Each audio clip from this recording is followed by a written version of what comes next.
Ito na nga mga baby loves, ang lakas ng ulan dito sa Hong Kong. Ayan, parang lilipad ka na rin pag ikaw ang tumayo dyan. Parang liliparin ka sa sobrang lakas ng ulan at hangin mga baby loves.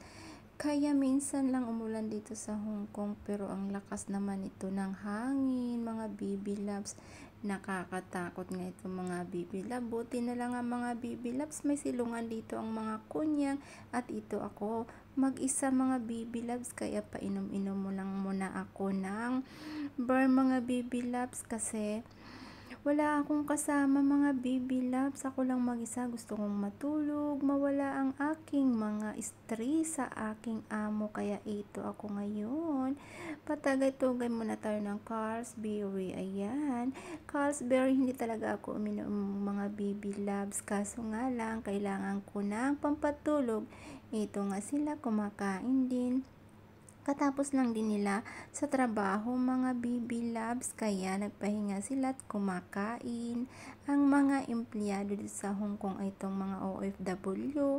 Ayan mga baby loves, ganito lang kami dito mga OFW. Ayan, galing sila siguro sa simbahan kasi mga naka-formal sila. Ayan, pagkatapos nilang nagsimba, ayan, pumunta sila dito sa park at kumain. Ganito lang kami dito pag diop, ayan, tulog, higa, kwentuhan, o mga ka-OFW, sino ang relate dyan? Kayo, relate ba kayo?